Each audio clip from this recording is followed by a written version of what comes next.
নমস্কার, কেমন আছেন সবাই? নিশ্চয়ই খুব ভালো আছেন। বাসন্তী রান্নাঘরে সব্বাইকে স্বাগত।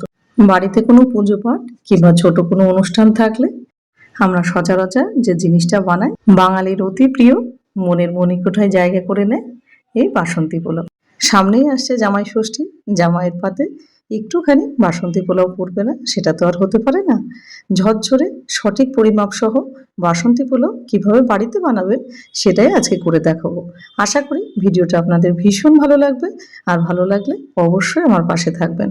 তাহলে চলুন দেরি না করে ঝটপট দেখে নিই আজকে বাসন্তী পোলাও তৈরি করতে আমাদের কি কি লাগছে। প্রথমে এখানে নিয়ে নিয়েছি 250 গ্রাম গোবিন্দভোগ চাল। আর চালটা কিন্তু খুব সুন্দর, যখন পোলাও করবেন একটু খেয়াল রাখবেন চালটা যেন ভালো মানের হয়। এবার এখানে দেখতেই পাচ্ছেন চালের মধ্যে কোনো কিচ্ছু নেই, একদম ফ্রেশ। আর চালগুলো কিন্তু ভীষণই ভালো। এখানে আমি 250 গ্রাম চাল নিয়েছি, সেখানে কোয়ান্টিটি আপনারা বেশি কিংবা কম করতে পারেন। এবার চালগুলোকে আমি 2 থেকে 3 বার আমি ধুয়ে নেব।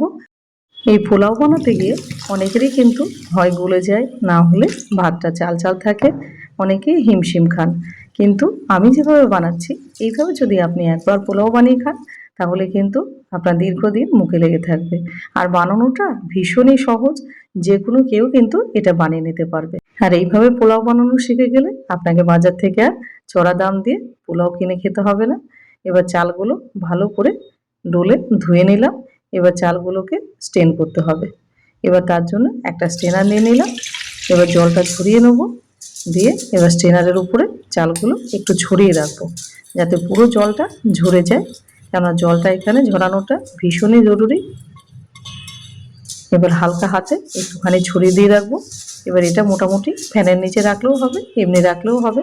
15 থেকে 20 মিনিট এটা এইভাবে রেখে দেবো। 20 মিনিট পর ফিরে আসলাম।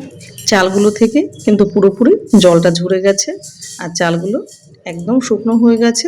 এই প্রসেসটা কিন্তু করতেই হবে আপনাকে। পোলাও তৈরির ক্ষেত্রে ছোট্ট ছোট্ট টিপস মাথায় রেখে চললে আপনার পোলাও সেরা সেরা হবে। এবার চালগুলোকে একটা বাটির মধ্যে ঢেলে নিলাম। একটা কাচের বড় বাটি নিলাম।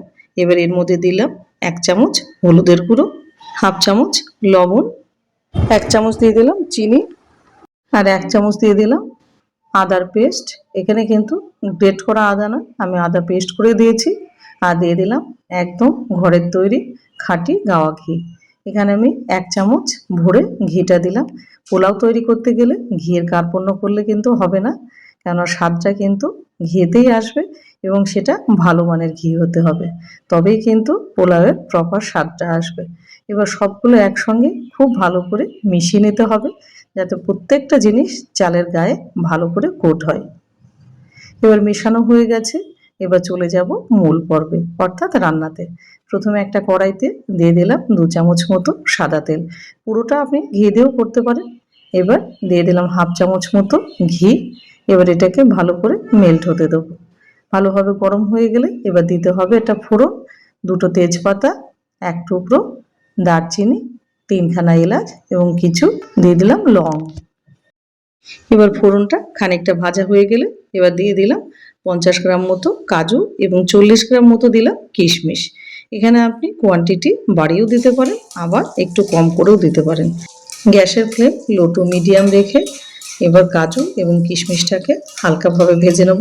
খেয়াল রাখতে হবে যেন পুড়ে না যায়। কাজু কিশমিশ ভাজতে তো আর বেশি সময় লাগে না, মোটামুটি 1 থেকে 2 মিনিট ভাজলেই হয়ে যাবে। এবার এটা ভাজা হয়ে গেলে দিয়ে দেবো মেখে রাখা চাল।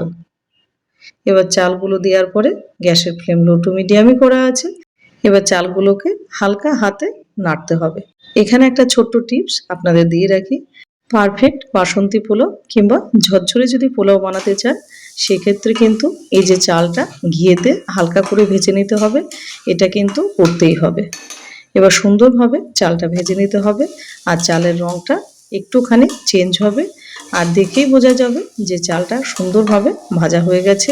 কারণ চালটা যদি ভেজা থাকে, জল থাকে, তাহলে কিন্তু পোলাওটা কোনোভাবেই ভালো হবে না।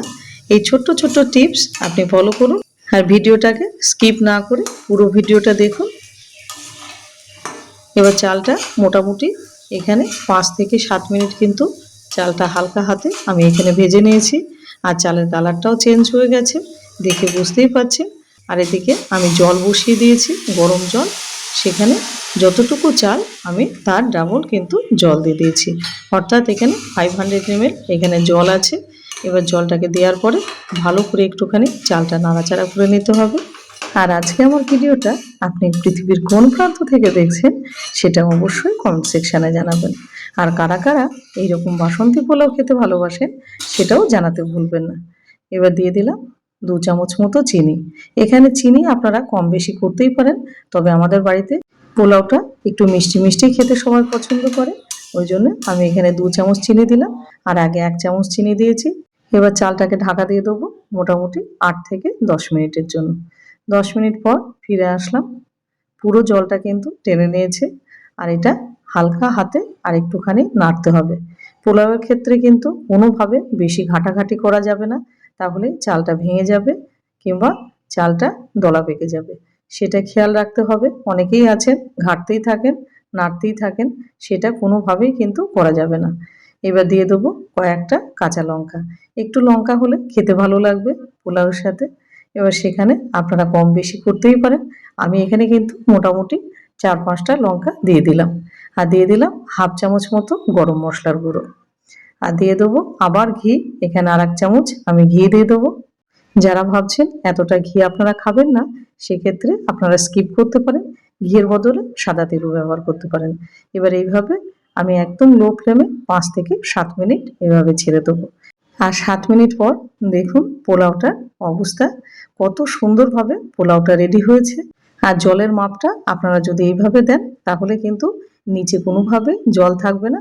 জলের মাপটা যদি আপনি ঠিক করে না দেন তাহলে কিন্তু এইরকম ঝরঝরা পোলাও আপনি তৈরি করতে পারবেন না।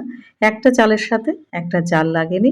আর এটা খানিকটা রেখে দিলে মোটামুটি 15 থেকে 20 মিনিট আরও আমি এটা স্ট্যান্ডিং টাইমে রেখে দেবো। এবার 20 মিনিট পর আপনাদের সামনে একদম ফাইনালি প্রেজেন্টেশন করে দেখাবো। দেখুন, ওয়াও, জাস্ট ওয়াও। তাহলে দেখে নিলেন কত সহজে একদম রেস্টুরেন্টের মতো কিংবা ভালো হোটেলের মতো এইরকম পোলাও আপনি নিজেই বানিয়ে নিতে পারবেন। আর সামনেই আসছে জামাই ষষ্ঠী, আর কদিন পরে। আশা করি শাশুড়িদের ভীষণ কাজে লাগবে এই রেসিপিটা।